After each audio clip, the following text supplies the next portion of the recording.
من الشیطان الرجیم بسم اللہ الرحمن الرحیم الحمد للہ الذی ہدانا لہذا وما كنا لنہتدی لولا ان ہدانا اللہ لقد جاءت رسل ربنا بالحق الصلاة والسلام على رسول المسدد المصطفى الأمجد المحمود الأحمد أبي القاسم محمد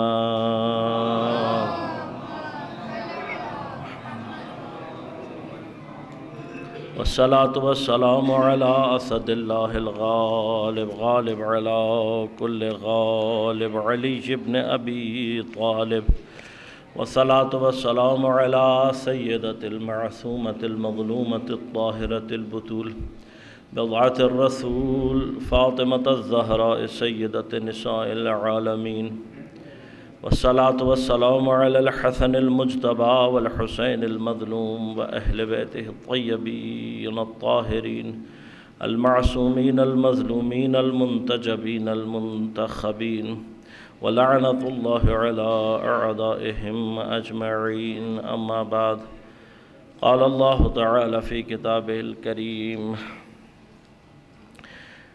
من يعظم شعائر الله فإنه من تقوى القلوب صلوات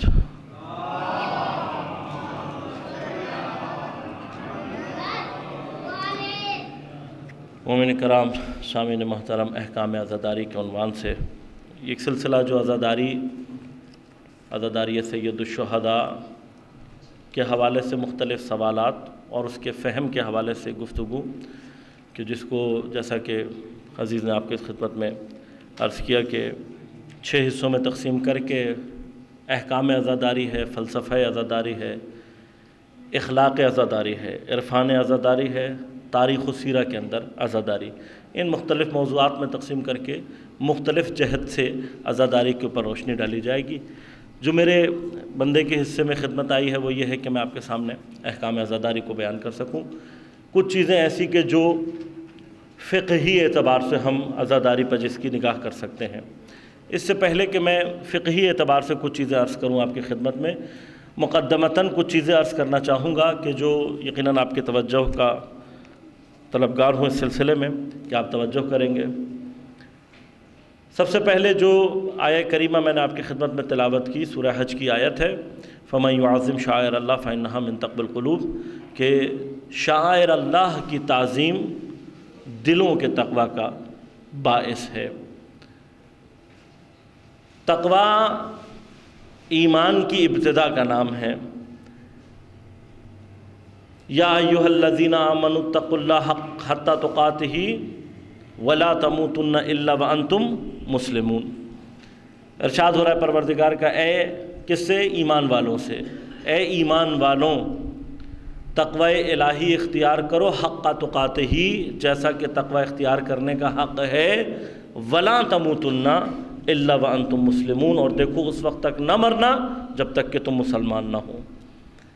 اب سوال یہ پیدا ہوتا ہے کہ کیا موت میرے اختیار میں ہے کہ میں یہ سوچوں کہ چلو جب مجھے موت آئے گی تو میں اپنے آپ کو اسلام پر رکھوں؟ موت تو میرے اختیار میں نہیں ہے۔ بس اس کا مطلب یہ ہوا کہ پروردگار عالم اس آیت کے ذریعے سے یہ سمجھانا چاہتا ہے کہ اپنے آپ کو تقوی کے اس مرتبے پر رکھو کہ جب جہاں کبھی بھی تمہیں موت آئے تمہارا اسلام مشکوک نہ ہو، ایسا نہ ہو کہ تم اسلام پر نہ ہو۔ بس تقوی، دیکھیے اسلام، اب یہ بحثیں میں اس طرف جانا نہیں چاہتا، ایک اسلام حقیقی یعنی کہ اسلام کی وہ بحث ہے کہ جو ہم کرتے ہیں، ایک اسلام کی بحث ہے فقہی بحث یہ ہے کہ جس نے بھی کلمہ شہادتین اپنی زبان سے جاری کر دیا اس کا خون، اس کی آبرو، اس کا مال محترم ہو گیا۔ اب وہ کوئی بھی ہے، اب وہ چاہے منافق ہی کیوں نہ ہو، لیکن شہادتین کا اپنی زبان سے جاری کر دینا اسے پاک بنا دے گا۔ اب اس کی آبرو، اس کی عزت، اس کا خون محترم ہو گیا۔ یہ فقہی اسلام ہے۔ آیا وہ واقعاً مسلمان ہوا یا نہیں ہوا، یہ بحث دیگر ہے۔ آیا وہ اسلام لانے کے بعد، کیونکہ پھر ہم قرائن سے دیکھیں گے نا کہ اس نے صرف کلمے کو اپنی زبان سے جاری کیا ہے یا یہ واقعاً مسلمان ہوا ہے۔ تو واقعاً مسلمان ہونا کہاں سے پتہ لگے گا؟ یہاں سے پتہ لگے گا کہ آیا اس شخص نے واقعاً احکام الہی کو تسلیم کیا ہے یا نہیں، اس نے واقعاً اسلام کے لیے اپنے سر کو تسلیم خم کیا ہے یا نہیں۔ ایسا تو نہیں ہے کہ کہہ تو رہا ہے کہ میں مسلمان ہوں لیکن نماز کا انکار کرے، کہے تو میں صحیح کہ میں مسلمان ہوں لیکن ضروریات دین کا انکار کرنے لگے، تو ایسا شخص پھر مسلمان نہیں ہے۔ یہ الگ بحثیں ہیں، لیکن جو چیز مہم ہے وہ کیا کہ تقوی اسلام اور دین، ایمان کی ابتدا کا نام تقوی ہے۔ اور اس آیہ کریمہ میں پروردگار کہہ رہا ہے کہ اللہ کے شعائر کی تعظیم دلوں کے تقوی کا سبب ہے۔ دلوں کے تقوی سے کیا مراد ہے، یہ بھی اپنے اندر ایک بحث ہے، صرف ایک اجمالی طور پر گفتگو کو عرض کروں تاکہ میں اپنے مقدمے کو تمام کر سکوں۔ کہ دیکھیے، ایک تقوی وہ ہے کہ جو ہمارے اعضاء و جواہر سے ظاہر ہو رہا ہے، یعنی ایک شخص ہے، آپ اس کو دیکھتے ہیں کہ وہ ہمیشہ مسجد میں آتا ہے، آپ دیکھتے ہیں کہ وہ روزہ رکھتا ہے، آپ دیکھتے ہیں کہ ظاہراً وہ اسلام کی پابندی کر رہا ہے، ظاہراً واجبات ادا کر رہا ہے اور محرمات سے پرہیز کر رہا ہے، تو یہ جو تقوی ہے یہ تقوی ظاہری ہے۔ لیکن وہ تقوی کہ جب وہ اجتماع میں نہیں ہے، لوگوں کے سامنے نہیں ہے، آیا تنہائی میں بھی وہ یہ سب کام کرتا ہے یا نہیں؟ کیا گھر کے اندر بھی وہ محرمات سے پرہیز کر رہا ہے یا نہیں؟ جہاں لوگ موجود نہیں ہیں، لوگوں کی غیر حاضری میں بھی آیا واجبات کو ادا کر رہا ہے یا نہیں؟ تو یہ تقوی دلوں کا تقوی ہے، یعنی ایک انسان جو دل سے واقعاً خدا کا خوف رکھے اور واجبات کو ادا کرے، محرمات سے پرہیز کرے۔ اور یہی وہ تقوی ہے کہ جو ایمان ہے، اور یہی وہ تقوی ہے کہ جو اسلام پر موت کا باعث، یعنی انسان کے اندر اگر یہ تقوی موجود ہے تو ایسا ہی انسان اسلام کے ساتھ دنیا سے جائے گا، مسلمان مرے گا۔ اور ایسے تقوی کا سبب کیا ہے؟ یعنی ان چیزوں میں سے کہ جو ایسے تقوی کو قلوب میں پیدا کرتے ہیں، اللہ کے شعائر ہیں۔ اب شاعر کی ایک بہت لمبی چوڑی بحث ہے، اس کی طرف جانا بھی مقصود نہیں ہے کیونکہ وہ فلسفہ عزاداری کی بحث ہو جاتی ہے، میں صرف ربط کے لیے بات کر رہا ہوں۔ شاعر لفظ شعر جس سے شعور نکلا ہے، جب کہتے ہیں نا کہ شعور کا لفظ ایک ایسا ہے جو کہ معمولاً سب ہم اردو میں بھی جانتے ہیں۔ شعور کیا ہے؟ کسی چیز کا معلوم ہونا، علم ہونا شعور کہلاتا ہے۔ تو شاعر کیا ہے؟ ہر وہ چیز کہ جو خدا کے وجود کو آپ کے ذہن میں زندہ کرے، وہ شاعر اللہ ہے۔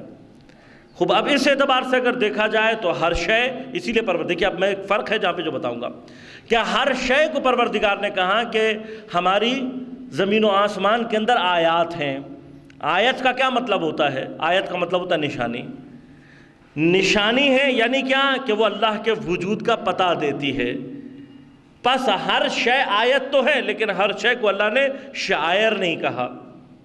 ہر شے آیت ہے لیکن ہر شے شاعر اللہ میں سے نہیں ہے۔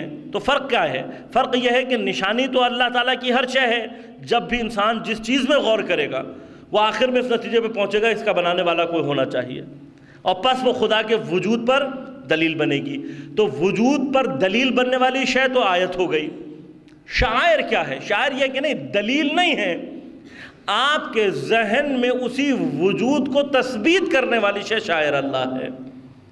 آیت ہر شے ہے، لیکن کوئی شے جب آپ نے کعبۃ اللہ پر نظر کی تو اس پر نظر کرنے کے بعد آپ اللہ پر ایمان تو رکھتے ہیں، لیکن اس ایمان کو جو شے تثبیت کرے گی وہ شاعر اللہ بن جائے گی۔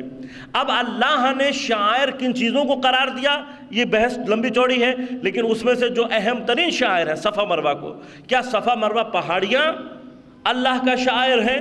کیا صفا اور مروہ کو دیکھنے کے بعد اللہ کے وجود کی تثبیت ہوتی ہے؟ نہیں، صفا اور مروہ سے تو نہیں ہوتی۔ صفا اور مروہ کسی واقعے کی طرف اشارہ کر رہے ہیں، اور وہ واقعہ کیا ہے؟ وہ واقعہ یہ ہے کہ حضرت ابراہیم جو اللہ کے نبی ہیں، خلیل ہیں، نبوت پر پہنچنے کے بعد، خلت عطا ہونے کے بعد حضرت ابراہیم کو کہا جا رہا ہے کہ اب جو تمہیں بڑھاپے میں اتنے کئی سالوں کے انتظار کے بعد اللہ نے اولاد عطا کی ہے، اس کو اپنی بیوی کے ساتھ اس صحرا میں تنہا چھوڑ کر چلے جاؤ۔ بڑھاپے کی اولاد ہے، نبی وقت ہے، اتنے عرصے کے بعد بیٹا پیدا ہوا ہے، اور اللہ کیا کہہ رہا ہے کہ اس بیٹے کو اس کی ماں کے ساتھ اس صحرا میں چھوڑ کر چلے جاؤ۔ کیا جناب ابراہیم نے پلٹ کر سوال کیا کہ پروردگار میرے چھوڑ تو کہ میں چلا جاؤں، لیکن ان کا دانا پانی کون کرے گا، ان کی حیات کا ضامن کون ہوگا؟ لیکن پیغمبر ہے، خود جانتے ہیں کہ اگر خدا نے حکم دیا ہے تو پیچھے کوئی نہ کوئی مصلحت ہے۔ اب جناب ہاجرہ اور جناب اسماعیل کا جو واقعات وہاں پر پیش آ رہے ہیں وہ کیا ہیں؟ خدا کے نام پر ایک ایسے صحرا کے اندر کہ نہ جہاں آب ہے، نہ جہاں دانا ہے، نہ جہاں پانی ہے، نہ خوراک ہے، اور پھر یقیناً جانوروں اور اس کا خوف بھی موجود ہے، کچھ نہ ہو تو بھوک و پیاس ہی مار دینے کے لیے کافی ہے، گرمی کی شدت ہے، سب کچھ کے باوجود یہ ایمان جناب ہاجرہ پر دلالت کر رہا ہے کہ جناب ہاجرہ نے، حضرت ابراہیم تو نبی ہیں، جناب ہاجرہ تو نبی نہیں ہیں، لیکن یہ جناب ہاجرہ کے ایمان پہ دلالت کر رہا ہے کہ اتنی گرمی اور شدید اور اتنے خوفناک حکم کو سر تسلیم خم کر لیا، اپنے آپ کو انہوں نے پہنچا دیا کہاں؟ عربستان کے صحرا میں۔ اب عربستان کے صحرا میں اب جناب ہاجرہ جو کر رہی ہیں، کیا خداوند کریم کے لیے یہ کافی نہیں تھا کہ جناب ہاجرہ کو چھوڑ دیا؟ جناب ابراہیم چلے گئے، جناب ہاجرہ جو ہے وہ دعا کے لیے ہاتھ بلند کرتی، اللہ تعالیٰ بارش کر دیتا، یا یہی زمزم جاری ہو جاتا؟ نہیں۔ ایک اہم نقطہ ہے یہاں پر، وہ یہ ہے کہ جناب ہاجرہ نے دعا اپنی جگہ پہ کی ہے، دوا اپنی جگہ پر کی ہے۔ یہ بتلا کر کے سعی کرنا، پہلے کوشش کرو، پہلا مرحلہ ہے کوشش، دوسرا مرحلہ ہے دعا۔ بغیر کوشش کے جو دعا کی جاتی ہے وہ قبول نہیں ہوتی۔ آپ کوشش نہ کریں کسی چیز کو حاصل کرنے کے لیے۔ مثلا اب یہ بچے بیٹھے، ان کے لیے میں عرض کر دوں کہ امتحان کے لیے پڑھو نہیں اور پھر یہ دعا کرو کہ اللہ تعالیٰ ہمیں پاس کر دے، تو پھر یہ دعا قبول نہیں ہوگی، پاس نہیں ہوگی امتحان میں۔ کیوں؟ اس لیے کہ تم نے کوشش نہیں کی۔ پہلا مرحلہ ہے کوشش، کوشش کرو پھر دعا کرو، دعا انشاءاللہ اجابت ہوگی، قبول ہوگی۔ ہر مرحلہ یہی ہے۔ اب یہ جو چیز ہے یہ کیا کر رہی ہے؟ جناب ہاجرہ کا عمل تثبیت کر رہا ہے وجود خدا کی، کہ جس نے ایسے نشان چھوڑے ہیں جو کئی ہزار سالوں کے باوجود بھی آج ہم نہیں، تمام مذاہب متفق علیہ ہیں کہ یہ واقعات پیش آئے، اور ایک ایسی مسلسل تاریخ ہے جو خدا کے وجود کو تثبیت کر رہی ہے، ثابت کر رہی ہے کہ خداوند کیا ہے اور کیسا کریم ہے۔ پس ہر وہ شے جو تثبیت وجود خدا قرار پائے وہ کیا بن جائے گی؟ شاعر۔ تو اگر جناب ہاجرہ کا عمل شاعر اللہ بن رہا ہے تو امام حسین علیہ السلام کی کربلا بطریق اولا بڑھ کر اس سے مقام پر ہے کہ وہ شاعر اللہ بنے۔ کیوں؟ اس لیے کہ امام حسین علیہ السلام اور آپ کے ساتھ جتنے افراد ہیں ان سب کا ہر عمل تثبیت وجود خدا کر رہا ہے۔ اس اعتبار سے اب ان شاعر کی تعظیم واجب ہے، اور کس چیز کا باعث ہے؟ دلوں میں تقویٰ کا۔ یہ دو مرحلے، اس بات کو اب ذہن میں رکھیے گا کہ امام حسین اور امام حسین سے منسوب ہر شے شاعر اللہ ہے۔ کیوں؟ تثبیت وجود خدا بنتی ہے، شاعر ہیں اور قلوب میں تقویٰ کا باعث ہیں۔ لیکن اگر فرض کیجئے کہ میں ہر جگہ، اب صفا و مروہ شاعر اللہ ہے، اگر فرض کیجئے کہ صفا و مروہ کے بغل میں ہی آگے پیچھے 12-15 صفا مروہ اور بنا دی جائیں تو کیا ہوگا؟ خود صفا و مروہ کی جو اہمیت ہے وہ ختم ہونا شروع ہو جائے گی۔ اگر اللہ نے کعبہ کی تعداد ضرورت سے زیادہ بنا دی ہوتی، ہر مقام پر ایک کعبہ بنا دیا ہوتا، کیا ہوتا؟ کعبہ کی تعظیم کی کیفیت خود بخود، اصل کعبہ کی تعظیم کی کیفیت کم ہونا شروع ہو جاتی۔ یا دوسری طرف آ جائے کہ اللہ نے انہی کو کچھ اس طرح سے رکھا ہوتا کہ ان تک پہنچنا انسان کے لیے نہایت سخت ہو جاتا، یا یوں کہہ لیجئے کہ دوسری طرف اللہ ہی نے ان کو کوئی اہمیت نہ دی ہوتی تو کیا ہوتا؟ پھر دوسرے مرحلے میں یہ اس تعظیم کے اس مقام پر پہنچ ہی نہ پاتے۔ پس افراط و تفریط وہ مراحل ہیں کہ جو کیفیت تقویٰ کو خراب کر سکتے ہیں۔ یہ دو نکتے اپنے ذہن میں رکھیے گا۔ تیسری اور اہم بات، یہ جو عزاداری سید الشہداء ہے اس کے بارے میں ہمارا اور آپ کا عقیدہ کیا ہے، اعتقاد کیا، ہم کس حیثیت سے، کیا سوچ کر ہم عزاداری سید الشہداء انجام دیتے ہیں؟ میرے خیال سے آپ پوری دنیا میں کہیں بھی چلے جائیں، جو کوئی بھی عزاداری سید الشہداء کر رہا ہے، اگرچہ وہ شاید اس معنی میں کہ جس میں میں بیان کروں اے بعین ہی اس معنی میں اور اس طریقے سے اس کے ذہن میں نہ ہو، لیکن گھما پھرا کے بات یہی ہوگی۔ وہ کیا ہے کہ ہم یہ سمجھ کر عزاداری کو انجام دیتے ہیں کہ امام حسین علیہ السلام نے جس تحریک کا آغاز کیا اور اس کو کربلا تک پہنچایا، عزاداری سید الشہداء اسی تحریک کے تسلسل کا نام ہے۔ ایسا ہے یا نہیں؟ ہم میں سے ہر شخص یہ سوچ کر عزاداری کا انجام دیتا ہے کہ امام حسین نے جو تحریک شروع کی تھی وہ کربلا میں ختم نہیں ہوئی ہے، وہ تحریک ہر زمانے میں اب عزاداری کی صورت میں جاری ہے، اور ہم عزاداری سید الشہداء کو انجام دے کے برپا دے کے کیا چیز ثابت کرنا چاہ رہے ہیں؟ ہم یہ ثابت کرنا چاہ رہے ہیں کہ اگر ہم اس زمانے میں ہوتے تو ہم حتماً امام حسین علیہ السلام کا ساتھ دیتے اور آپ کے ساتھ شریک ہوتے۔ اسی چیز کا نام وہ ہے کہ جو ہم زیارت وارثہ کے تقریباً آخری جملوں میں کیا کہتے ہیں؟ فَيَا لَيْتَنِي كُنْتُ مَعَكُمْ فَأَفُوزَ مَعَكُمْ فوزاً عظیمہ، اے کاش میں کربلا میں آپ کے ساتھ ہوتا اور اس کامیابی، یہ جو عظیم کامیابی اور مقام آپ نے حاصل کیا، اس میں آپ کے ساتھ ہوتا۔ یہی ہے نا ہماری سب کی خواہش۔ عزاداری سید الشہداء ہم کس لیے انجام دیتے ہیں؟ اسی لیے کہ ہم اس کو انجام دے کر دوسرا معنی میں آج کے دور میں لبیک یا حسین کہہ رہے ہیں، کہ جس وقت امام حسین کربلا میں حل من ناصر ینصرنا کہہ رہے ہیں، تو یہ حل من ناصر کی صدا، یہ حل من مغیث کی صدا، اس صدا کا جواب کس طریقے سے دیا جائے گا؟ عزاداری سید الشہداء کو برپا کر کے دیا جائے گا۔ امام حسین کا ساتھ ہے، تحریک کربلا کا تسلسل کیا ہے؟ عزاداری۔ اب اگر آپ سب اس پر بات پر متفق ہیں تو اب میں یہاں سے ایک سوال پوچھوں گا آپ سے کہ کیا امام حسین علیہ السلام نے کربلا کی تحریک کا آغاز کیا اور آپ نے اپنی اس تحریک، اس قیام کا کوئی مقصد بیان نہیں کیا؟ کیا ایسا ہوا ہے؟ نہیں، بالعکس ہے۔ کیا ہے کہ امام حسین نے ہر مقام پر اپنی اس تحریک کے مقصد کو بیان کیا۔ ایک جگہ پہ آپ فرماتے ہیں کہ میں کس لیے قیام کر رہا ہوں؟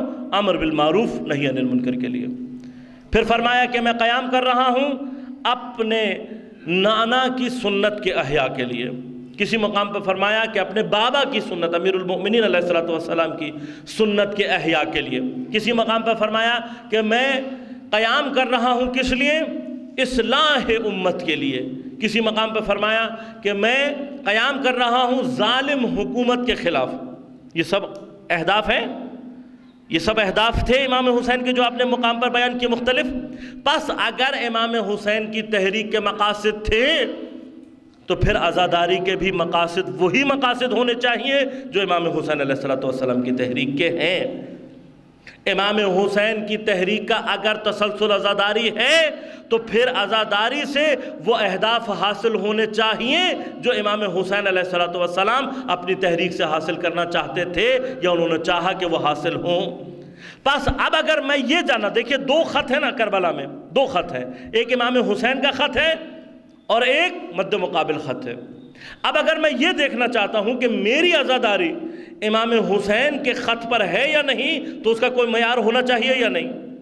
دیکھیے عزاداری کے مقابلے پہ عزاداریاں بنائی گئیں، کوشش کی گئی کہ عزاداری، کیوں ہماری شہرگ ہے نا، شہرگ ہے، ہمارے دین کی بقا و دوام میں سے جو عناصر ہیں ان میں سے ایک بڑا عنصر عزاداری ہے جس نے ہمارے دین کو بقا اور دوام دیا ہے۔ تو کیا ممکن ہے کہ دشمن ہماری شہرگ پہ حملہ نہ کرے؟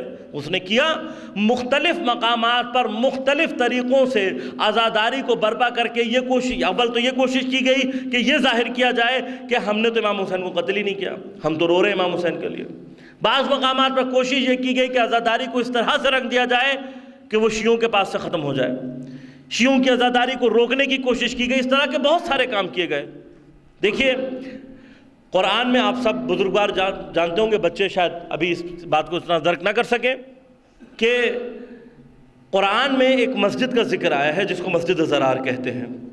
کیا ذکر آیا ہے؟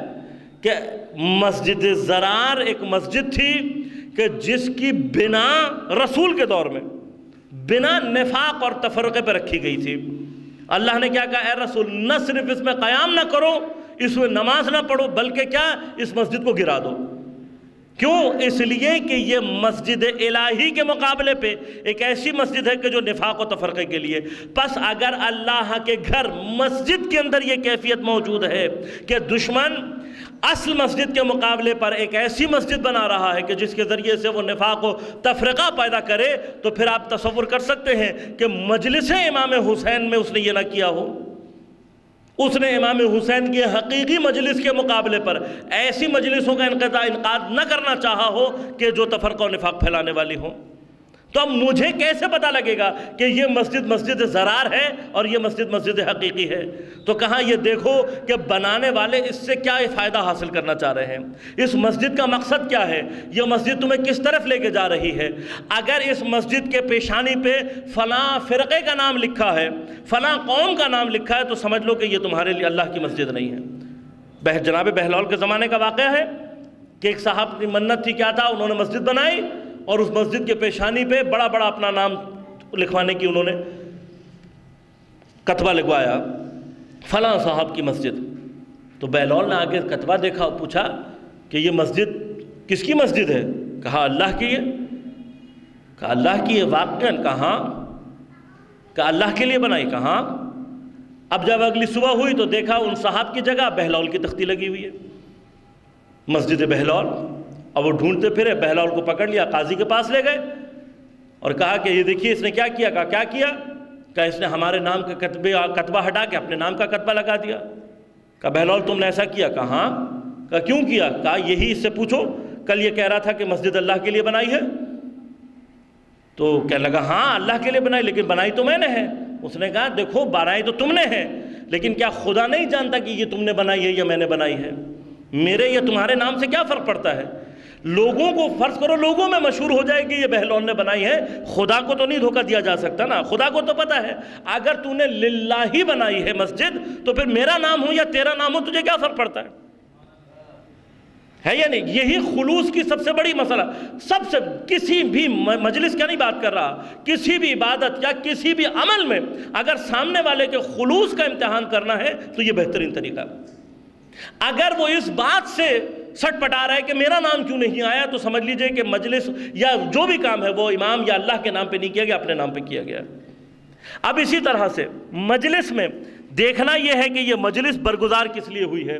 تو مجلس اگر واقعاً امام حسین کے لیے برگزار ہو رہی ہے اور اس کو بپا امام حسین کے لیے کیا جا رہا ہے تو اس کا مقصد وہی ہونا چاہیے جو امام حسین کا مقصد ہے، ورنہ پھر اس مجلس کا خط اور ہے، امام حسین کا خط اور ہے۔ اب اگر مجلس امر بالمعروف کر رہی ہے، نہی عن المنکر کر رہی ہے تو امام حسین کی مجلس ہے۔ اگر ظالم حکمران کے خلاف آواز اٹھا رہی ہے، امام حسین کی مجلس ہے۔ اگر سنت رسول، سنت امیر المومنین کی احیاء کا باعث بن رہی ہے تو مجلس امام حسین ہے۔ اگر امت کی اصلاح ہو رہی ہے تو مجلس امام حسین ہے، ورنہ اپنی مجالس پر غور کیجیے۔ اب اگر یہ مجلس ہو رہی ہے تو اب کچھ سوال ہیں، وہ سوال یہ ہیں، یہ نقطہ تھا جو آپ تک پہنچانا ضروری تھا کہ اب میں جو مجلس امام حسین منانا چاہ رہا ہوں تو کیا میں علم اٹھا سکتا ہوں یا نہیں؟ کیا میں تعزیہ اٹھا سکتا ہوں یا نہیں؟ کیا میں ذوالجناح برآمد کر سکتا ہوں یا نہیں؟ کیوں؟ اس لیے کہ امام حسین کے نام پر برپا ہونے والی مجلس۔ اب دیکھیں مجلس کے بارے میں ایک نقطہ اور آخری بیان کر دوں، وہ یہ کہ مجلس دنیا میں جہاں کہیں پہ بھی برپا ہو رہی ہے، وہ مجلسوں کا جو رخ ہے اس کی اصل دین ہے۔ کیوں؟ آئمہ نے برپا کی، آئمہ کی سنت دین کا حصہ ہے، پس مجلس کا اصل یعنی برپا کیا جانا سنت ہے، سنت آئمہ ہے، اس میں کوئی شک نہیں۔ امام حسین پر گریہ کرنا سنت ہے آئمہ کی، رسول کی، اس میں بھی کوئی شک نہیں ہے۔ مسئلہ ہے اس کے بعض اطراف میں جو چیزیں موجود ہیں، مجلس کی خاص کیفیت میں، مجلس سے متعلق مختلف چیزوں میں، مثلا جلوس کا نکالنا، مثلا تعزیے کا برآمد کرنا، علم کا برآمد کرنا، ذوالجناح کا برآمد کرنا، ماتم کا انجام دینا، ان میں سے کوئی بھی چیز ایسی نہیں ہے کہ جس کو آپ سنت آئمہ کہہ سکیں، کیونکہ آئمہ کے دور میں قطعاً ان میں سے کوئی چیز نہیں تھی۔ اگر سینے پہ ہاتھ ماتم کرنا، سینے پہ ہاتھ مارنا، ان میں سے کوئی چیز ثابت ہو جائے تو، ورنہ ہمارے پاس روایت میں نہیں ہے۔ گریہ موجود ہے لیکن یہ چیزیں ہمارے پاس روایت میں ثابت نہیں ہیں، کسی روایت میں کہیں پہ۔ اب یہ جو حضرت زینب کے بارے میں ایک روایت کی جاتی ہے بیان، کیا آپ نے امام حسین کے سر پہ پتھر لگا اور خون بہا اور آپ نے اپنے اونٹ کی پالان پہ سر مار کے اپنے آپ کو زخمی کیا؟ تو عزیزان محترم، سب سے پہلے یہ بتاؤں کہ تاریخ میں ہماری نظر سے یہ روایت کہیں نہیں گزری، اس کی سند کوئی نہیں ہے۔ ثانیاً یہ یاد رکھیے کہ امام حسین کربلا میں تربیت کے لیے چلے تھے، ایک مقصد آپ کا تربیت ہے، لہٰذا امام حسین اپنے ساتھ جن لوگوں کو لے کر چلے وہ سارے کے سارے افراد تربیت یافتہ تھے، حتیٰ آپ کے ساتھ موجود کم سن بچے تربیت یافتہ بچے تھے۔ اگر امام حسین کی تحریک تربیت ہے اور اس میں موجود سارے افراد تربیت یافتہ ہیں، تو پھر عزاداری بھی تربیت یافتہ ہونی چاہیے اور لوگوں کی تربیت کا باعث بننی چاہیے۔ عزاداری میں ہمیں امام حسین کو کسی بھی مقام پر مجنون نہیں چاہیے، دیوانے نہیں چاہیے، افراد و تفرید کرنے والے افراد نہیں چاہیے۔ کتنے تربیت یافتہ ہیں امام حسین کے ساتھ؟ اب آپ سوچئے، بچہ بچہ ہوتا ہے، ایک بچہ جو کئی دن کا بھوکا پیاسا ہو، کئی دن کا بھوکا پیاسا، مصائب کے پہاڑ دیکھ کر وہ پیادہ سفر کرتا ہوا کربلا سے کوفہ تک آئے، اور پھر اس کو ہاتھ میں اس کے پانی اور کھجوریں دی جائیں یہ کہہ کر یہ صدقہ ہے، تو بچہ یہ دیکھے گا کہ یہ صدقہ ہے یا نہیں ہے؟ بچہ تو نہیں دیکھے گا، بچہ تو پانی چاہیے اس کو، بچے کو تو کھانا چاہیے۔ لیکن امام حسین ایسے تربیت یافتہ بچے لے کر جا رہے ہیں کہ جب ان کے ہاتھوں میں یہ کھجوریں اور یہ پانی آئی ہیں اور جناب زینب نے ایک اشارہ کیا ہے کہ یہ حرام ہے، تو بچوں نے وہ پھینک دی۔ حالانکہ بچے مکلف نہیں ہیں اس وقت، لیکن اس وقت مرحلہ ہے دنیا میں تربیت کے اثر کو دکھلانا۔ لہٰذا کئی دن کے بھوکے پیاسے بچے اب جو اپنے ہاتھوں سے کھجور کو پھینک رہے ہیں، پانی کو پھینک رہے ہیں کہ یہ کہہ کر کہ ہم سادات ہیں، ہم پر صدقہ حرام ہے، یہ مرحلہ ہے تربیت کا، یہ مرحلہ ہے پیغام رسانی کا۔ تو پھر عزاداری کی بنا تربیت اور پیغام رسانی ہونی چاہیے، یہ پہلا مرحلہ۔ اب فقہ میں آ کر دیکھیں، فقہ یہ کہتی ہے کہ عرفی اعتبار سے، فقہ میں ایک حصہ ہے عرف کا، آپ عرفی اعتبار سے کوئی عید مناتے ہیں، دین آپ کو نہیں روکے گا۔ آپ عرفی اعتبار سے عزاداری کرتے ہیں، دین آپ کو نہیں روکے گا، دین کہتا ہے کوئی اشکال نہیں ہے۔ لیکن بہرحال ایک فعل ہے، آخر اس کی کوئی سرحد ہونی چاہیے یا نہیں؟ دین کہتا ہے ہاں سرحد ہم بتائیں گے تمہیں۔ ہماری طرف سے اشکال کب تک نہیں ہے؟ جب تک اس کا کوئی حصہ دین سے نہ ٹکرا جائے۔ پس عرف جائز ہے کس ذریعے میں؟ اس دائرے میں عرف جائز ہے کہ جس دائرے کے اندر وہ عرف دین سے نہ ٹکرائے، شریعت سے نہ۔ پس آپ اپنی کوئی فرض کریں لوکل عید ہے، کل فرض کرو 6 ستمبر گزرا، اب پاکستانیوں نے اس کو عید کا عنوان دیا، ہمیں فتح ہوئی تھی وغیرہ وغیرہ، خوشی منانا، کہاں منا سکتے ہو، لیکن اس خوشی کا دائرہ دین کے دائرہ، یعنی آپ خوشی مناتے ہوئے کوئی حرکت ایسی نہیں کر سکتے جو خلاف دین ہو، بس یہ دائرہ عرف کا بن گیا۔ عزاداری، اب آپ خود بتائیے، اگر میں ایسے عزاداری بنانے لگوں کہ جس سے دین کی تضحیک ہونے لگے، یا جس سے دین کی توہین ہونے لگے، یا جس سے دین کا مذاق اڑایا جانے لگے، تو کیا میری یہ عزاداری ہے؟ کیا اس کو آپ عزاداری کہیں گے؟ عزاداری، پہلی بات میں نے کیا کی؟ امام حسین کی تحریک کا تسلسل ہے، تو امام حسین تو دین کی احیاء کے لیے چلے ہیں، نہ کہ دین کو مارنے کے لیے۔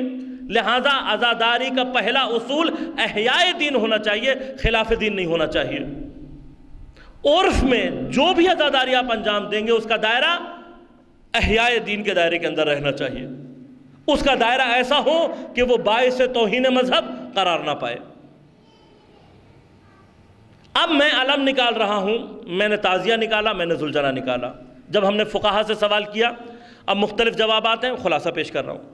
علماء نے کہا کہ کوئی اشکال نہیں ہے، کیوں؟ اس لیے کہ علم امام حسین اور کربلا سے منسوب ہونے کے بعد، جیسے میں نے عرض کیا، کیا بن گیا؟ کہا بعید نہیں کہ شاعر اللہ میں سے ہو۔ اب اگر کیوں شاعر ہے؟ اس لیے کہ علم حضرت عباس کی اس قربانی کو بیان کر رہا ہے کہ جو قربانی تثبیت وجود الہی ہے۔ اچھا، ایک مرحلہ یہ۔ دوسرا مرحلہ دیکھیے، علم نکالنا، اگر آج کے دور کے حساب سے آپ بات کریں، آپ نے خود غور کیا ہوگا کہ آج کے دور میں جو ٹیلی ویژن اور میڈیا کا دور ہے، ویژول ایفیکٹ سب سے زیادہ سٹرونگ سمجھے جاتے ہیں۔ مختار نامہ میں کتاب 20 دفعہ پڑھوں مجھے مختار نامہ سمجھ میں نہیں آئے گا، لیکن ایک دفعہ اگر میں مختار نامہ فلم دیکھ لوں پوری، تو میرے ذہن میں وہ چیزیں ثبت ہو جائیں گی جو مختار نامہ پڑھ کے ثبت نہیں ہوئی۔ کیوں؟ Visual effect. ہمارے بزرگوں نے جو یہ سارے سلسلے کو جاری کیا، در واقع یہ ان کی اسی ذہانت کی علامت تھی کہ انہوں نے یہ علم، یہ جلوس، یہ تعزیہ اور اس سے مختلف چیزوں کو جاری کیا، اس لیے تاکہ وہ عزاداری کے حوالے سے کچھ ویژول ایفیکٹ لا کر پیش کر سکے۔ دیکھیے علم کا تعلق، ایک مرتبہ میں ہوں، مجھے کوئی کتاب پڑھوں گا، میں دیکھوں گا، میں کہوں گا حضرت عباس نے علم اٹھایا، حضرت عباس نے یہ کیا، شاید مجھے کچھ باتیں سمجھ میں آ جائیں، لیکن میں کہ ان بچوں کو سمجھا سکتا ہوں؟ نہیں سمجھا سکتا۔ لیکن جلوس میں یا مجلس میں یہ علم دیکھ کر فوراً مجھ سے سوال کریں گے، بابا یہ کیا ہے؟ میں کہوں گا علم ہے بیٹے۔ کس کا علم ہے؟ حضرت عباس کا علم ہے۔ کیوں اٹھایا انہوں نے؟ اس لیے اٹھایا انہوں نے۔ بابا اس میں پنجہ کیوں ہے؟ اس لیے کہ حضرت عباس کے بازو کا علم ہوا۔ اس پر مشق کیوں بندھی ہوئی ہے؟ اس لیے کہ آپ پانی لینے گئے تھے۔ ایک علم کربلا کے کئی واقعات کو ان بچوں کے ذہن میں تثبیت کر دے گا۔ یہ بچے زلجنہ دیکھیں گے، زلجنہ دیکھتے پوچھیں گے، کہیں گے بابا یہ کیا ہے؟ یہ گھوڑا ہے۔ کس کا گھوڑا ہے؟ امام حسین کا ہے۔ بابا اس پہ تیر کیوں لگے ہوئے ہیں؟ بیٹے یہ امام حسین کی حفاظت کر رہا تھا، یہ امام حسین کے ساتھ جنگ لڑ رہا تھا۔ بابا خون کیوں بہہ رہا ہے؟ اس لیے بہہ رہا ہے۔ بابا اس کے سر پہ خون کیوں لگا ہے؟ اس لیے کہ اس نے اپنے سر کو امام حسین کے خون میں ڈبو کر اپنے آپ کو خیمہ گاہ تک پہنچایا تھا، یہ بتلانے کے لیے کہ اب امام حسین قتل کے نزدیک ہے۔ کتنے واقعات ہیں جو بچے کے ذہن میں، تابوت دیکھے گا سوال کرے گا، تعزیہ دیکھے گا سوال کرے گا۔ تو یہ بزرگان نے اسی ویژول ایفیکٹ کو ہمارے بچوں، دیکھیے کیونکہ ہر چیز کا تعلق ہر ایک سے نہیں ہوتا۔ اب ایک بچہ ہے جو فرض کیجئے کہ گونگا بہرا ہے، آپ کیا سمجھائیں گے بہرے بچے کو؟ لیکن یہی بچے اسی علم، اسی زلجنہ، اسی تعزیے کو دیکھ کر کربلا کی کوئی نہ کوئی تصویر اپنے ذہن میں بیٹھا لیں گے۔ اسی سے متعلق وہ عکس ہیں جو بعض اوقات آپ کربلا میں دیکھتے ہیں، جو ایران میں زیادہ ہے، کہ وہ عکس بنا ہوا ہے جس میں زلجنہ ہے اور بیبیاں اس کے گرد بیٹھی ہوئی ہیں۔ کچھ تو بچے ہیں جن کو سمجھانے کے لیے ہیں، کچھ معذور افراد ہیں کہ جو اس سے خود بخود کربلا کی تصویر اپنے ذہن میں بنا رہے ہیں۔ تو ہر چیز کے لیے مختص نہیں ہے، ہر ایک کا تعلق اپنے خاص طبقے سے ہے۔ لیکن اب یہ بات سمجھ میں آ رہی ہے کہ یہ علم ہے۔ اب آپ سے صرف میرا سوال اتنا ہے، آپ لوگوں نے خود بھی اس کو آبزرو کیا ہوگا کہ جہاں ابھی بھی ایسا ہوتا ہے کہ جہاں کہیں بھی کسی مقام پر ایک علم برآمد ہو رہا ہو، ایک علم نے برآمد ہونا ہو، تو آپ دیکھیں گے کہ اس علم کی تعظیم کی کیفیت کیا ہے۔ ایک زلجنہ برآمد ہونا ہو تو آپ دیکھیں گے اس زلجنہ کی تعظیم کی کیفیت کیا ہے۔ لیکن اگر میں افراد میں پڑ جاؤں تو کیا ہوگا؟ افراد اس چیز کا نام ہے کہ میں فرض کریں 1000 علم برآمد کرنے لگ جاؤں، میں نے تو اپنے دل کا شوق پورا کر لیا، لیکن نتیجہ کیا نکلے گا؟ نتیجہ یہ نکلے گا کہ لوگ 10 علم چوم لیں گے، 20 چوم لیں گے، 100 چوم لیں گے، اس کے بعد کیا ہوگا؟ پس میرا افراد کیا انجام دے گا؟ میں نے اس لیے عرض کیا تھا کہ صفا و مروہ اگر اللہ تعالیٰ نے 7 کے بجائے 70 چکر لگائے ہوتے تو لوگ صرف سوچتے رہتے کہ ہم خرچ کرنے جائیں، نہیں، معتدل راست 7 چکر لگانے۔ طواف اگر 700 چکر ہوتے کیا کرتے آپ؟ انسان سوچتے ہی رہ جاتا کہ یار ہم حج کرنے بھی جائیں گے کبھی۔ افراد و تفرید کے دائرے سے نکالیں اس کو، آپ خود اس پہ تجربہ کر کے دیکھ لیجئے کہ وہ حلاوت، وہ تعظیم، وہ برکت، وہ کیفیت جو ایک علم پر آتی ہے وہ 200 علم میں نہیں آتی۔ صحیح ہے کہ ہمارا یہ نظریہ، اب دیکھیے عرف ہے نا، عرف میں بھی میں ایک تابوت اٹھاتا ہوں امام حسین کا، مجھے سمجھ میں آتا ہے، لیکن اگر میں 200 تابوت اٹھانے لگ جاؤں تو کیا ہوگا؟ خود میرے بچے جو مجھ سے سوال کرنے لگیں گے اس سے ہی اگلے سٹیج میں وہ میرے لیے پریشان کن ہو جائیں گے، وہ کہیں گے بابا امام حسین ایک تھے، 200 تابوت کس کے؟ بس اپنے آپ کو، اپنی عزاداری کو افراد و تفرید سے بچانے کی کوشش کریں۔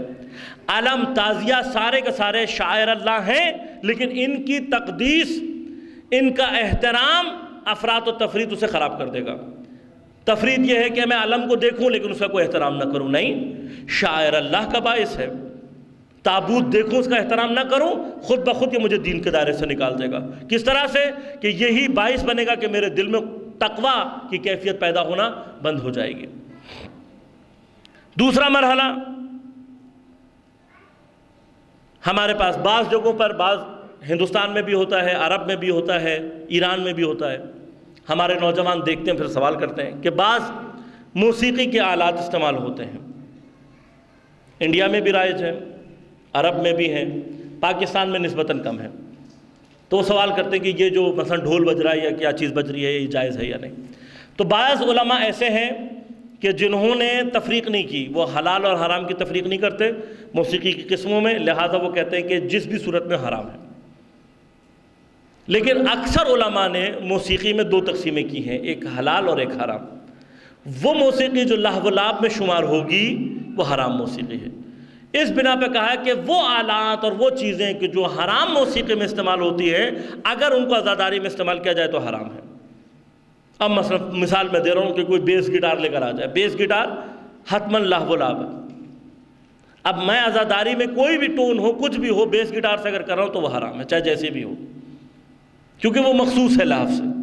لیکن اگر نہیں ہے، حلال موسیقی میں استعمال ہو سکتی ہے، تو پھر اس کا استعمال بعض علماء کے نزدیک، بلکہ اکثر علماء کے نزدیک عزاداری میں کیوں؟ اچھا اس کی بھی کیفیت ہے، وہ کس عنوان سے بجاتے ہیں، اس کی پوری تاریخ ہے، پورا سلسلہ، جس طرف جانا میرا مقصود نہیں۔ پھر ایک اہم سوال یہ ہے کہ لباس اتار کے ماتم کیا جاتا ہے۔ اکثر علماء کے نزدیک اس میں اشکال نہیں ہے لباس اتار کے ماتم کرنے میں، لیکن ایک خاص کیفیت ہے، وہ کیا ہے کہ جہاں پر خواتین متوجہ ہوں۔ تو یہاں پر اکثر علماء نے یہ کہا ہے کہ اشکال نہیں ہے اگر مفسدے کا خوف نہ ہو، لیکن اگر کہیں مفسدے یا فساد کا کوئی خوف ہو تو پھر جائز نہیں۔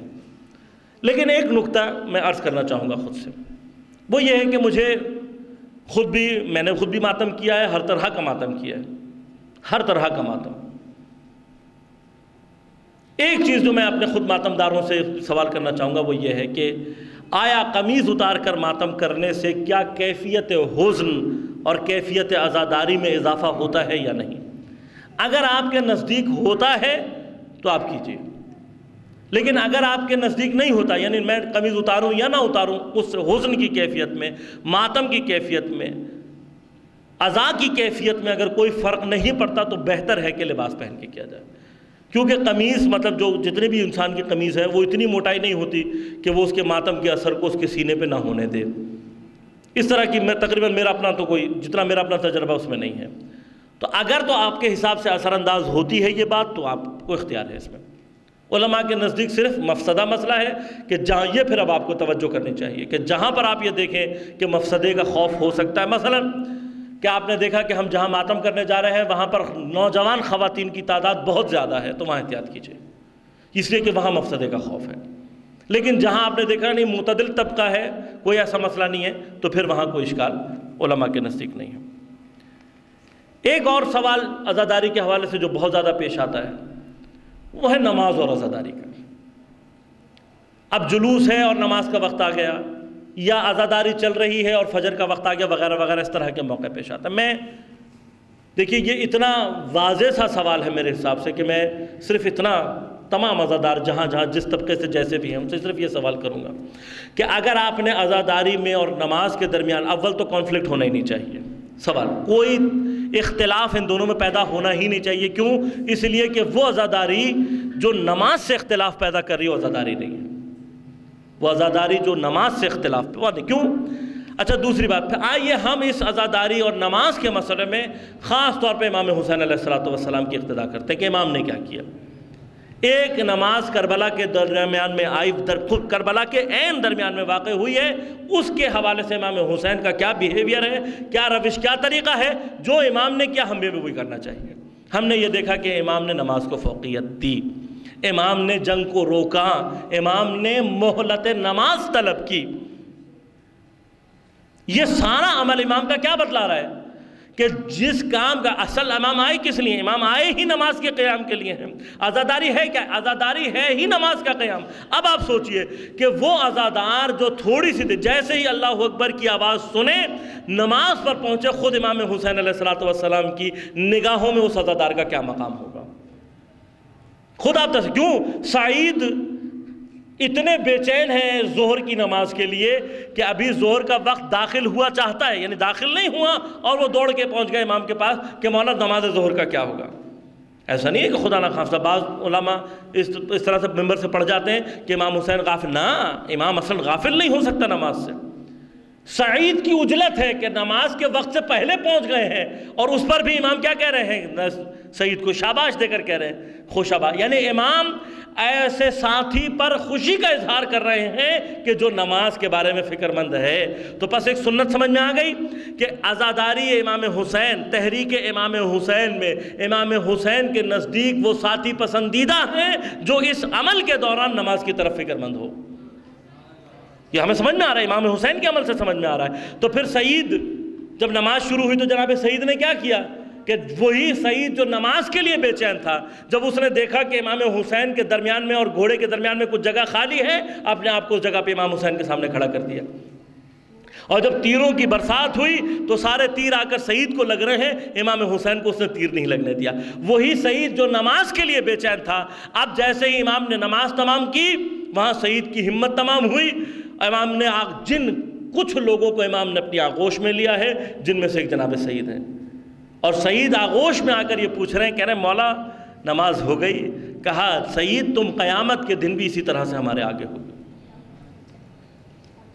سمجھا رہے ہیں نا آپ کو کہ نماز کی اور کیا کیفیت ہے ایسے شخص کی، امام حسین کے نزدیک کیا اہمیت ہے کہ جو نماز کے لیے بے چین ہے۔ پس عزادار اگر نماز اس کے ذہن میں نہیں ہے تو پھر وہ اپنی عزاداری پر غور کرے۔ اب تیسرا اور آخری مرحلہ، میں اس سے زیادہ آپ کا وقت بھی نہیں لینا چاہوں گا، وہ ہے ماتم کا، جس میں خصوصاً زنجیر کا ماتم۔ دیکھیے زنجیر کا ماتم فی نفسے ہی، قما یا زنجیر فی نفسے، اس کے اندر کوئی اشکال نہیں، کوئی عالم دین یہ نہیں کہتا کہ فی نفسے اشکال۔ لیکن ایک چیز ماتم کے حوالے سے، زنجیر اور قما کے، جو شروع سے، اگر آپ جتنے مرضی پیچھے چلے جائیں فتویٰ اٹھا کر دیکھ لیں، ایک چیز جو علماء نے مسلسل زنجیر کے ماتم میں یا قما کے ماتم میں جس کی طرف اشارہ کیا ہے، وہ ہے ضرر بدنی۔ علماء نے شروع سے جس چیز کو روکنے کی کوشش کی تھی، وہ زنجیر اور قما کے ماتم یا اس طرح کے عمل کے اندر افراد کی کیفیت تھی۔ زنجیر کا ماتم یا قما کا ماتم، جس طرح سے، اگر اب میں اپنے نوجوان جتنے ساتھی ہیں جن کو جس کو بھی زنجیر پر اعتراض ہے، میں چیلنج کر کے کہہ رہا ہوں، آپ آج سے 50 سے 60 سال پہلے، یہ بزرگان یہاں پر بیٹھے ہیں، انہوں نے اپنے زمانے میں جو زنجیر کا ماتم اور قما کا ماتم کیا ہوگا، ان سے سوال کیجئے، جا کے پوچھئے اور دیکھئے کہ زنجیر کا ماتم کتنے تقدس کے ساتھ، کتنے احترام کے ساتھ اور کتنے سلیقے سے انجام دیا جاتا تھا۔ ہمارے بزرگان گواہ ہوں گے اس بات کے۔ قما کا ماتم، قما ہرگز ایسی قما نہیں ہوتی تھی جس کو آج لگایا جاتا ہے۔ زنجیر زنی اصلاً ایسی زنجیر زنی نہیں ہوتی تھی کہ جو آج لگائی جاتی ہے۔ جن علماء نے کسی نے زنجیر پر بے نفس ہی زنجیر پابندی نہیں لگائی ہے، اس کو اپنے ذہن میں بیٹھا لیں۔ مسئلہ کیا ہے؟ زنجیر اور قما زنی کے ماتم میں دو مسئلے ہیں۔ ایک مسئلہ آپ لوگ خود ہیں اور دوسرا آپ کا دشمن ہے۔ جو چیز آپ کی طرف سے زنجیر کے ماتم میں غلط ہوئی ہے وہ افراط ہے۔ ماتم عرفی ماتم ہے، عرفی ماتم۔ اب مجھے آپ یہ بتائیے کہ اتنی بڑی بڑی زنجیریں لے کر اگر میں زنجیر کا ماتم کر رہا ہوں، 2-2 فٹ کی زنجیر، کیا یہ عرف ہے؟ کیا اس کا نام عرفی ماتم ہے؟ کیا آئمہ نے اس طریقے کی کوئی چیز مجھ سے چاہی؟ کبھی بھی میں عقلاً سوچ سکتا ہوں کہ آئمہ نے مجھ سے کچھ ایسی چیز چاہی ہوگی۔ میں کیا ثابت کرنا چاہ رہا ہوں؟ بچہ جو ہے نوجوان، اس نے زنجیر ماری، 22 چوٹ ٹانکے اس کے بدن پر آ گئے۔ کیا امام نے آپ سے یہ چاہا ہے؟ 1 ہفتہ یا 2 ہفتے وہ بچہ اسکول نہیں جا پا رہا، کیا امام نے آپ سے یہ چاہا ہے؟ جا کے دیکھیے اندرون سندھ میں بعض جگہوں پہ قما کا ماتم، قما رکھی ہوئی ہے سر پہ، اس پر سے پتھر مار رہے ہیں، کیا امام نے آپ سے یہ چاہا ہے؟ کیا یہ عقل اور عرف کا دائرہ ہے؟ آپ نے خود اپنے افراد کے ذریعے سے معاملات کو وہاں پہنچایا ہے کہ جہاں پر زنجیر کا ماتم، اب زنجیر کا ماتم کم رہ گیا ہے، وہن مذہب زیادہ بن گیا۔ آپ نے یہ کام کیا ہے۔ آپ کی افراط اور تفرید کا نتیجہ یہ نکلا ہے کہ زنجیر کا ماتم آپ نے اس کو اس طرح کی شکل دے دی ہے کہ اب وہ عرف کے دائرے سے نکل کر ایک ایسی چیز بن گیا ہے کہ جس کو کوئی بھی اگر دیکھے گا تو وہ کہے گا کہ یار یہ عجیب مذہب ہے۔ کیا امام حسین کا ماتم اس لیے کہ لوگ اسلام کو عجیب کہیں؟ کیا امام حسین کی عزاداری کا مقصد آپ نے کہا تبلیغ کے لیے، ہم بھی مانتے ہیں تبلیغ ہے، لیکن تبلیغ کے دائرے میں رہنی چاہیے نا۔ میں فرض کیجئے کسی کو نماز پڑھانے جاؤں تو میں نماز کو اس کو کیسے پڑھاؤں گا نماز؟ میں کہوں گا نا بھائی یہ اللہ نے کیا ہے، یہ ہے فلاں ہے، اس کے یہ فوائد ہیں، اس کا یہ ہے۔ اگر میں ہی اس کو کوڑے لے کے مارنا شروع کر دوں کہ نہیں تم نماز پڑھو، نماز پڑھے گا؟ تو تبلیغ تو نہیں رہی نا بھائی۔ دین نے کب کہا ہے کہ کوڑے مار کے نماز پڑھاؤ؟ نہیں کہا نا۔ تو جس طریقے سے کسی بھی تبلیغ کا عنوان ہو سکتا ہے، اسی طرح سے زنجیر زنی اور قمع زنی کا بھی عنوان ہے۔ ہاں، آپ کا خون دیکھ کر، بہتا ہوا خون دیکھ کر اور مختلف چیزیں دیکھ کر لوگوں کے ذہن میں یہ سوال اٹھتے تھے، لوگ پوچھا کرتے تھے، لیکن اب اتنی بڑی بڑی تلواریں، اتنے بڑے بڑے خنجر، اتنا کچھ دیکھنے کے بعد، اتنے بہت سارے لوگوں کو اس حالت میں دیکھنے کے بعد ایک دوسرا سوال پیدا ہوتا ہے، وہ یہ ہے کہ یہ کر کیا رہے ہیں؟ پہلا مرحلہ، آپ کے اپنے افراط نے عزاداری کو جو شکل دی، اس کے قصوروار آپ خود ہیں۔ ثانیاً، ایسا نہیں ہے کہ دشمن نے آپ کی عزاداری، آپ کے دین کو چھوڑا ہوا۔ دشمن نے سارا کام کرنے کی کوشش کی، اس نے نماز پر اعتراضات کرنے کی کوشش کی، اس نے حج پر اعتراضات کرنے کی کوشش کی، اس نے زکوٰۃ و خمس پر اعتراض، ہر چیز پر اعتراض۔ جہاد کے تصور کو آج دنیا میں بگاڑنے پر جتنا پیسہ خرچ ہو رہا ہے، دین میں جہاد کے تصور کو بگاڑنے پر جتنا پیسہ خرچ ہو رہا ہے، آپ اس کو تصور نہیں کر سکتے۔ یہ جتنی بھی یہ القاعدہ اور سپہ صحابہ اور پتہ نہیں کیا کیا ہیں، ان کو یہودیوں نے وجود میں اس لیے لے کر آئے ہیں کہ ان کے ذریعے سے اسلام کے جہاد کے تصور کو مسخ کر دیا جائے۔ اسلام میں سزاؤں کا تصور ہے، اربوں ڈالر خرچ کیے ہیں انہوں نے اس چیز پر کہ وہ اسلام کی سزاؤں کو وحشیانہ سزائیں سمجھا سکیں۔ انہی میں سے ایک چیز آپ کی عزاداری۔ اب جب انہوں نے دیکھا آپ کے رونے پہ اعتراض نہیں کر سکتے، کوئی چیلنج کر رہا ہوں، بہت کوشش کی گئی، آپ جائیں ذرا، کبھی ذرا اہل سنت، مجھے حیرت ہوتی ہے بہرحال، لیکن آپ جائیں اہل سنت کے درمیان میں دیکھیں آپ کی مجلسوں کے حوالے سے کیا کیا باتیں مشہور ہیں۔ یہ پتہ نہیں مجلسوں میں کیا کرتے ہیں، یہ اپنے بچوں کو کاٹ کے ان کا خون علم پہ ڈالتے ہیں، یہ پتہ نہیں بچوں کا خون شربت میں ملاتے ہیں، یہ پتہ نہیں کیا کیا کرتے ہیں۔ جائیں ذرا دیکھیں، کبھی اہل سنت سے بات کریں۔ پورا انہوں نے زور لگا لیا پروپیگنڈا اسکیم لے، لیکن کسی چیز میں کامیاب نہیں ہو سکے۔ ان کو جو کمزور پوائنٹ اگر کسی نے دیا تو وہ آپ خود ہیں۔ آپ نے ماتم کی شکل کو اتنا عجیب و غریب بنا دیا کہ انہوں نے اسی پوائنٹ کو پک کر کے پوری دنیا میں آپ کو وحشت اور بربریت کے عنوان سے متعارف کرانا شروع کر دیا۔ کوئی کونا آپ کا ایسا نہیں تھا، کوئی جگہ آپ کی ایسی نہیں تھی، ہر جگہ پر آپ محفوظ طریقے سے چل رہے تھے جب تک آپ افراط و تفریط کا شکار نہیں ہوئے تھے۔ لیکن جیسے ہی آپ نے افراد کرنا شروع کیا، نتیجہ کیا نکلا؟ دشمنوں نے آپ کے کمزور پوائنٹ کو پکڑا اور آپ جائیں۔ آج سے 40 سال پہلے ڈاکیومنٹری بنی ہے شاکنگ ایشیا کے نام سے، اگر کبھی موقع ملے تو دیکھیے گا۔ کن کن مغالطات کے درمیان میں انہوں نے اور کن کن بے وقوفانہ چیزوں کے درمیان میں انہوں نے آپ کی زنجیر زنی اور قمع زنی پہ کام کرنا شروع کیا۔ اور پھر آپ اس کی کبھی انگلش سنیے گا۔ انڈونیشیا کا وحشی قبیلہ ہے، خود جنگلی قبیلہ ہے وہ، یعنی وہ جنگلوں میں زندگی برپا کرتے ہیں، ان کے اپنے پتہ نہیں کیا عقائد ہیں۔ اس میں وہ ایک گال سے سلاخ ڈالتے ہیں، دوسرے سے نکالتے ہیں، زبان کے آر پار کیا ہوا ہے، یہاں پہ کھالوں میں گھسایا ہوا ہے، جسم پہ اتنے موٹے موٹے لوہے کے گولے لٹکائے ہوئے ہیں، ایک تہوار ہے ان کا۔ جب اس کو بیان کرتا ہے، اس کا ڈاکیومنٹری میں اس کو بیان کرتا ہے، تو اس کے بارے میں کوئی نہ کوئی توجیہ کرنے کی کوشش کرتا ہے۔ اور پتہ نہیں کیا کیا جہالت، تھائی لینڈ کا کوئی قبیلہ ہے جو کھولتا ہوا تیل اپنے جسم پہ ڈال رہا ہے، اس کی بھی وہ کوئی نہ کوئی توجیہ کر رہا ہے۔ لیکن جیسے ہی آتا ہے زنجیر زنی پر، اس کا کلپ دکھاتا ہے تو ساتھ میں فوراً اس کے الفاظ یہ شروع ہو جاتے ہیں کہ یہ جنونی ہیں، افراطی ہیں، فینیٹک شیعاز۔ آپ کہاں ہیں؟ آپ سمجھ رہے ہیں کہ آپ کے خلاف کچھ نہیں ہو رہا؟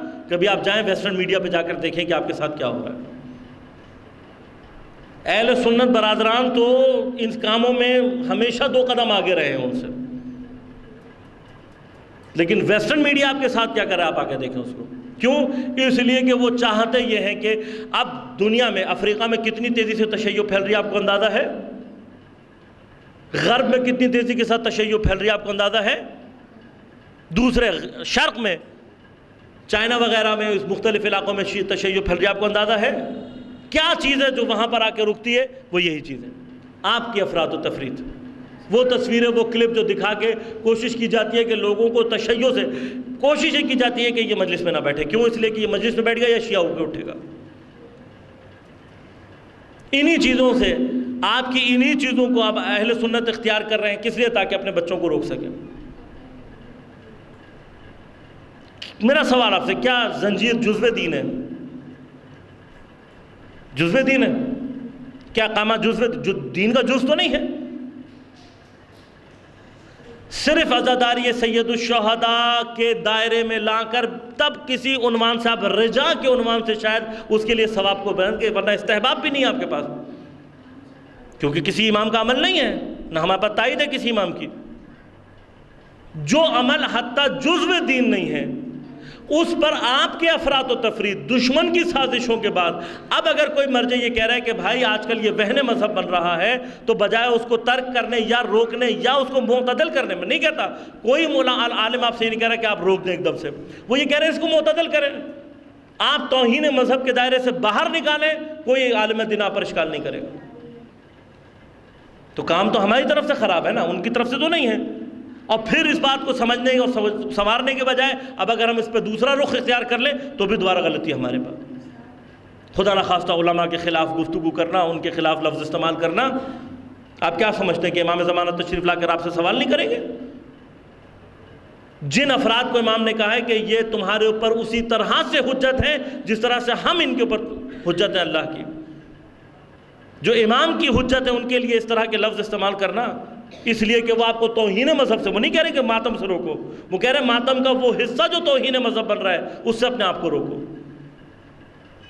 توہین مذہب کرنے پر آپ ان کو خدا نخواستہ گالیاں دیں گے یا ان کی مخالفت کریں گے، تو لہٰذا اپنے آپ کو اعتدال میں رکھیں کسی بھی عنوان سے، اور یہ یاد رکھیے کہ آپ عزاداری کی کسی بھی قسم سے منسلک ہوں، چاہے آپ عزاداری کرنے والے ہوں، چاہے بپا کرنے والے ہوں، چاہے آپ فنڈ دے رہے ہوں، چاہے آپ تعزیہ بنانے والے ہوں، چاہے آپ علم اٹھانے والے ہوں، تابوت اٹھانے والے ہوں، یہ بات ذہن میں رکھیے کہ آپ کے عمل کا انجام امام حسین علیہ السلام کے اہداف کی تحصیل ہونی چاہیے۔ ہم پروردگار کی بارگاہ میں دعا کرتے ہیں کہ بار الہ ہمیں امام حسین علیہ السلام کے جتنے بھی اہداف ہیں ان کو حاصل کرنے کی توفیق عنایت فرما، دین پر چلنے کی توفیق عنایت فرما، سیرہ ائمہ پر چلنے کی توفیق عنایت فرما، بانیان حاضرین کی جو جائے شرعی حاجات ہیں اپنی بارگاہ میں قبول و منظور فرما، شیعان حیدر کرات جہاں جہاں ہیں بار الہ ان کو حفظ و امان میں رکھ۔ بالخصوص شہید اکبر کمیلی جو واقعاً ایک بہت مخلص اور جوان عالم دین تھے، جو بڑے خلوص کے ساتھ مولا کی خدمت کو انجام دے رہے تھے، ظالموں نے ان کو شہید کیا۔ بار الہ جتنے بھی افراد اس کی شہادت میں ملوث ہیں ان سب کو نیست و نابود فرما، اور دیگر جتنے بھی علماء دین دشمن قوتیں ہیں سب کو نیست و نابود فرما۔ بار الہ علماء مراجع اعظام مبلغین کی حفاظت فرما، انقلاب رہبر انقلاب حزب اللہ کی رہبریت کی حفاظت فرما۔ بار الہ امام زمانہ علیہ السلام کے ظہور میں تعجیل فرما، بار الہ امام زمانہ کے انصار و امان میں شمار ہونے کی توفیق عنایت فرما۔ ربنا تقبل منا انک انت السمیع العلیم برحمتک یا ارحم الراحمین۔ بسم اللہ الرحمن الرحیم۔ اللہم کن لولیک الحجۃ ابن الحسن صلواتک علیہ وعلی آبائہ فی هذه الساعة وفی کل ساعة ولیجا وحافظا وقائدا وناصرا ودلیلا وعینا حتی تسکنہ ارضک وتمتع فیہا طویلا۔ ایک سوال یہ پوچھا گیا ہے کہ بچوں پر نماز کے حوالے سے سختی کرنے کا حکم ہے، اس سلسلے میں کیا کرنا چاہیے، سزا کی نوعیت کیا ہونی چاہیے، اگر بچے نہ مانیں تو کیا ان کو چھوڑ دیا جائے؟ دیکھیے نماز کے حوالے سے یہ ہے کہ بچہ جب تمہارا 7 سال 4 یا 5 سال کی عمر میں پہنچے تو اس کو اپنے ساتھ نماز پڑھاؤ، نماز کی عادت ڈالو۔